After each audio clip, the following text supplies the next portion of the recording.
it's Rick Wiley here. I'm a sales consultant at Jago Homes, and this is another episode of Keeping It Real with Rick.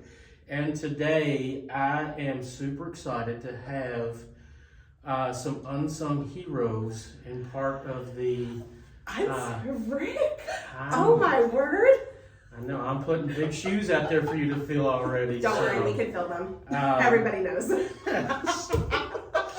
I'm very excited to be here, if nobody can tell. Yeah, this is awesome. So, this is Katie Tabor, Jessica Mann from Foreman Watson Land Title, and these again are the unsung heroes in real estate transactions. So, without further ado, whichever one of you wants to fight over it and talk about, tell us about you, your background, and hustle for it. Jessica is fully ready. Go ahead. Hi guys, I'm Jessica Mann with Foreman Watson Land Title. Some of you know me by Jess. So my background, I didn't come from real estate. Is that like what you want to know? Like what I did before this? Tell us about Jess. Yes. All right. It's her favorite thing to do. I was born on a range. No. So I've been with Foreman Watson for 5 years.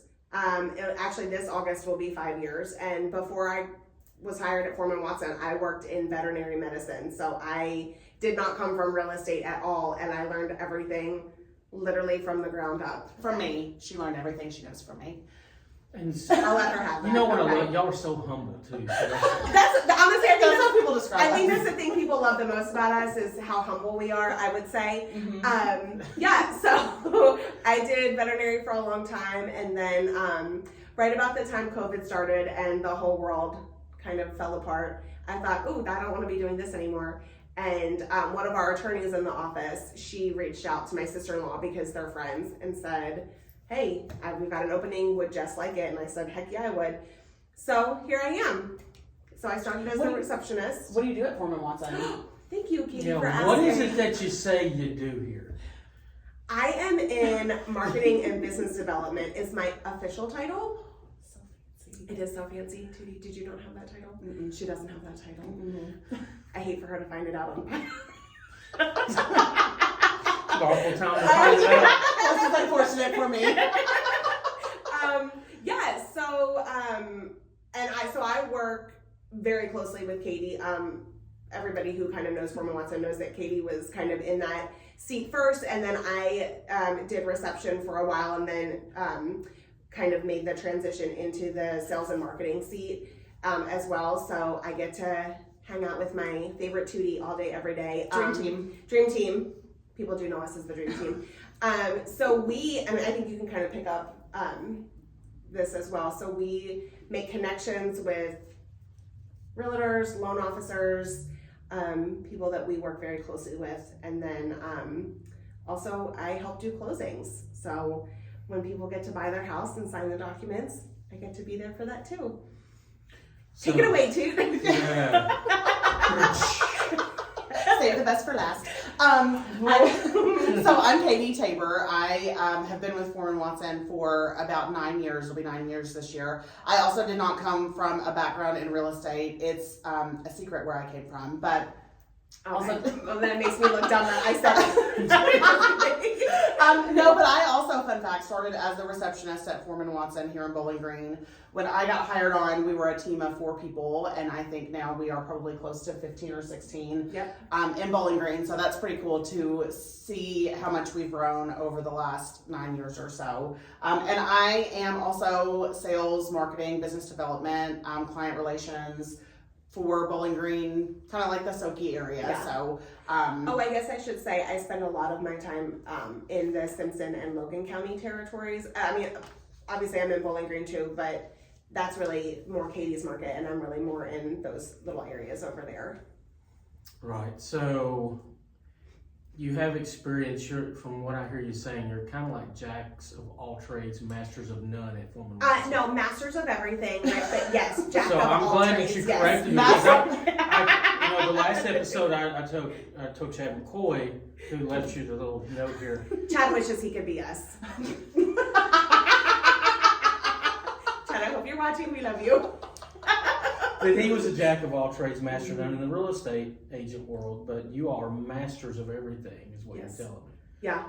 They're first and foremost masters of being humble. That's really Thank you, Judy. Yes. Yeah. Yeah. So that's what I'm learning from you already. So it's a great skill to have. We but find that it is. what is it? What does the title company do in the transaction? I mean, most That's folks. a great question. Yeah. So buyers, they're super excited. Their realtors working with them to get things done. Their lenders getting stuff done. But again, the title company is the unsung heroes, right? So it doesn't happen. Yeah, we do. Yeah. And So I mean, let's talk about that. yeah. I think that buyers realize is they meet at your office and sign paperwork, but they don't know what the work is went into to do that. Yeah. Let's talk about that. What are they? Yeah, well, because lots of times people don't even know that a title company exists or that they need one until their realtor or lender says, hey, we need to send this to the title company. Yeah. And then, So we, the lender is very forward facing because they are very important. They, they're the giver of the money. So if you don't have cash to purchase, if you don't have enough cash to purchase your home without a lender, then you're going to the bank or the mortgage company and you're borrowing money. The client, the buyer, is talking to that person every day. They, have a really close relationship.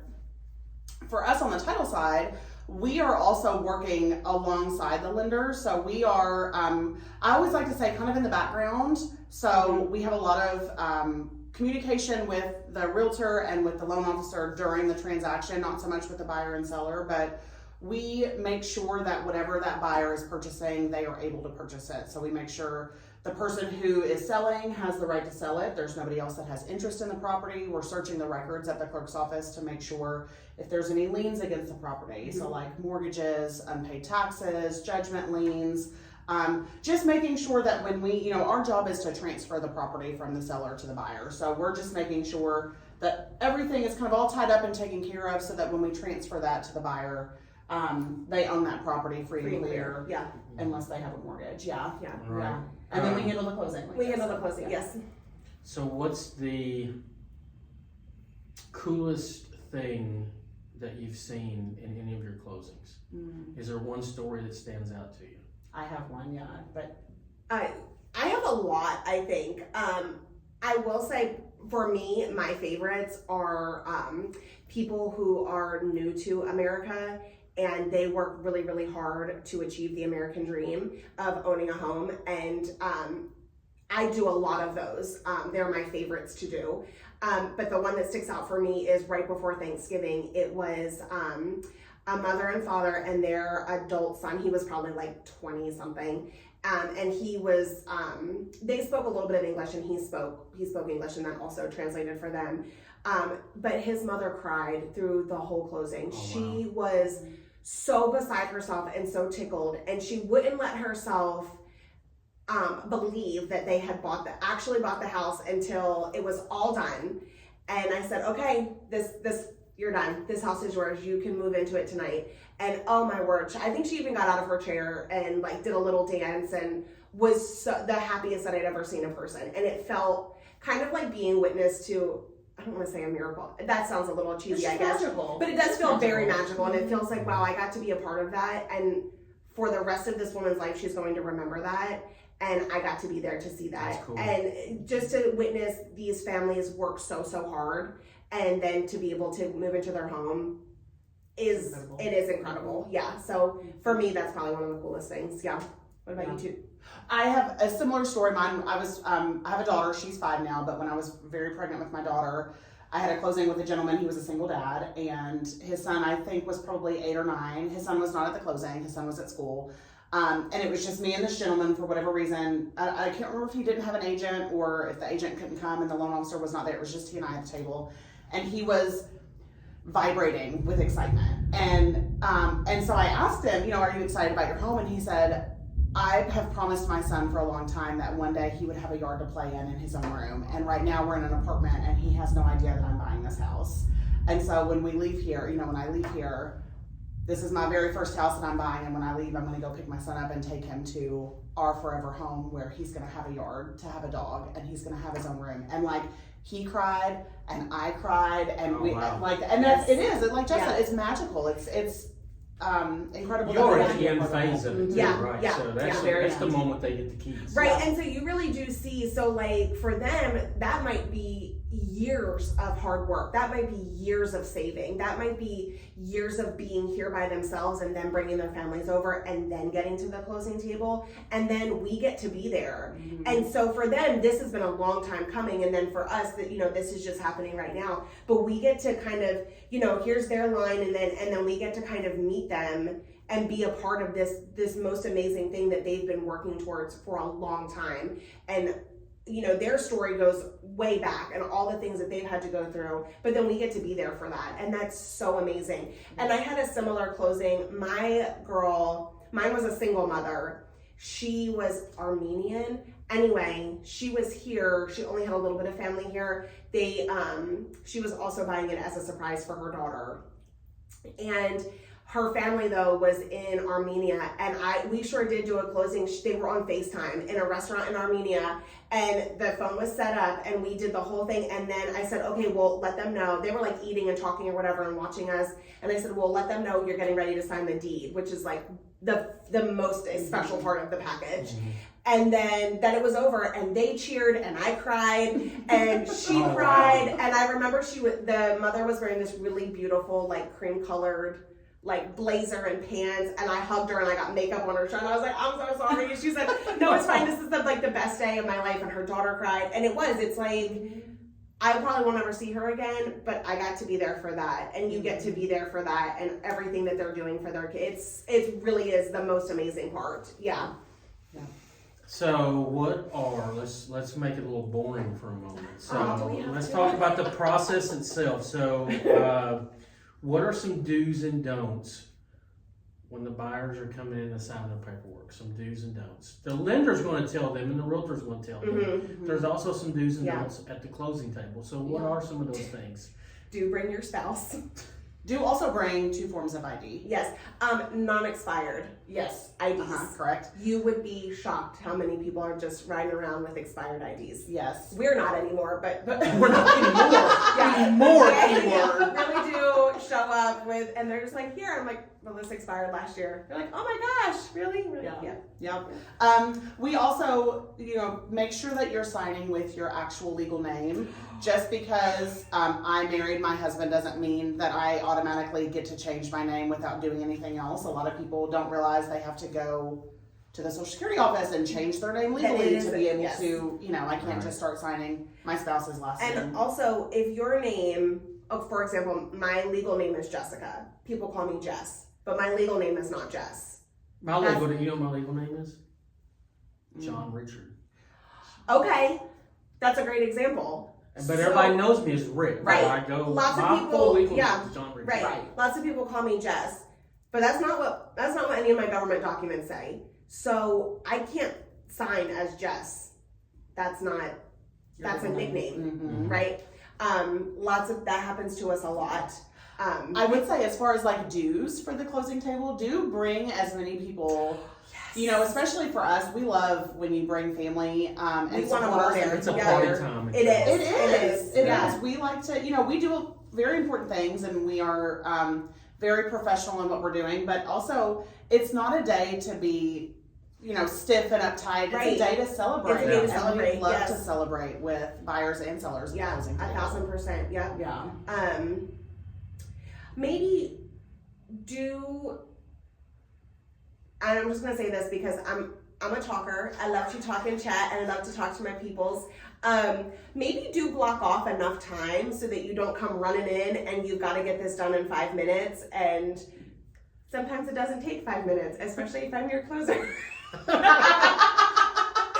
Jess is here for a good time and a long time. Both of those, yes, simultaneously. I want to know everything. I want to start when you were born, and I want to go all the way up until now. No, but sometimes people, they don't realize how long it takes, and sometimes then they want to rush through it. But so maybe do enough time. So I know something that I have been asked before, and I've never experienced it with any of my closings. Can people bring cash? Because they bring their money to close, right? That's actually a great question. So, yeah, I've heard stories of it.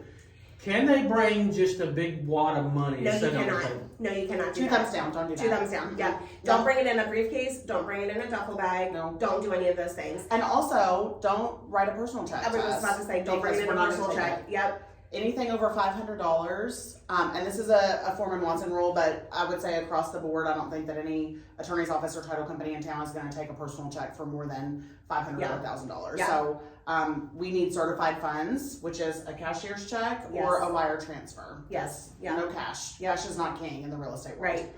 And people do get I've had confused. people ask me, can I just bring cash there? Well, and people do get confused because if there's not a lender involved, we will classify that as a cash closing because technically you have that cash. That's in your where it comes bank into account. play. It's like, Right, can I and just so bring it in? people It's like, do think, you need to Ozark yeah. that money a little bit first Right. anyway, Listen, right? So- yeah. Whatever happens before you get to our office, nothing to do with us. But no, people will. We have had people literally bring a briefcase of money, literal monies, and we were like, no, absolutely not. We can't do that. Yeah. No, we can't touch that. I don't even want to look at it. So no. All right, so let's shift to some other fun stuff, fun Yes. topics here. Like we're all these technical stuff that gets boring. But I've asked other guests this. So if you weren't doing what you're doing now, what would be your dream job? Ooh. I think I have several. There was a moment of silence there. Did you hear that?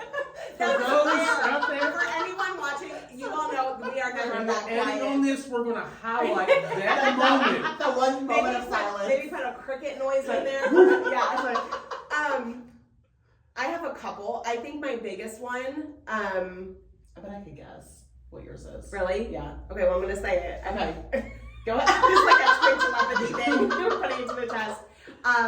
I would own a bookstore or do something with books. I would Oh my absolutely. God, I would have never. So, for Really? those of you who don't know, I am a super big nerd and I am a little old lady at heart. In fact, Katie, tell the people what's my old lady name. So we all call her lovingly Jess, but her actual name is Eunice. Yes. Eunice, Yeah. the old lady. Eunice loves a hot tea and a cardigan and a Oh. bedtime at 7:30. Even hearing those words brings such joy to my heart. So yes, if I could, if I had all the money and it wasn't, I would open a bookstore and it would be full of hot tea and cardigans for people to borrow and overstuffed chairs, and I would have a space for children, and I would just be living my absolute dream. Yes. Yeah. That is cool. Yeah. I did not know that. So Yeah. that's why I asked this question. Yes. Sucks. Uh-huh. So Yeah. what is your You dream? know- If you weren't doing this, what would be your dream job? That's a hard question. I really don't know what my dream job would be. I know growing up, I always thought that I wanted to be a backup singer, not a main, not like front of the, which is really funny, but a backup singer. I also at one point in high school, I really thought I was going to be a journalist. I really also love to write, and Fun fact, I also love to write. And whenever we were like comparing life stories, I also wanted to go and be a writer as well when I was growing up. Yeah. Just going back, can I get that We're question just, again? yeah. But no, still mine for me is Yeah. always going to be bookstore. I think for you, it would be some sort of influencer. You would do makeup influencing, hair. she's not wrong. Just who Katie is as a person. She's so, I want to be a Maybelline influencer so Yeah. bad it's not funny. Yeah. Maybelline, if you're listening, if someone knows someone, get this girl on a Maybe lipstick it's too. me. Maybe it's Katie. So I want to do this as a plug too. I know that both of you, with your current job roles, what you do, you are out there a lot in the community doing things. I know you're heavily involved with different things. What are some upcoming events that you want to take an opportunity right now to talk about? I know Sure. for Hunger is one of them. Yep. Anything else that's coming up that you want people out there to? Yeah, well, I'm on the committee to plan the fur ball. The Bowling Green Warren County Humane Society, they do what they call a fur ball every year, and it obviously benefits the Humane Society. And all the money raised, they have a silent auction, a live auction, and all the money raised obviously goes back into the Humane Society to help dogs and cats and other animals in our community. So that is actually coming up on April 26th. So our sponsorship deadlines have already passed, but for anybody who wasn't aware and wanted to have a good time next year in April, or if you're a business and you would like to sponsor, we would love your donations next year. But we do that, so I'm involved in that. And then Yeah, I know Rick mentioned it, the Hope for Hunger. So we're all of us are really involved in the Realtor Association here, but we do a Realtor Hope for Hunger every year. It is in April, so this year it's April 26th. We've collected sponsorships, but we're also collecting donations.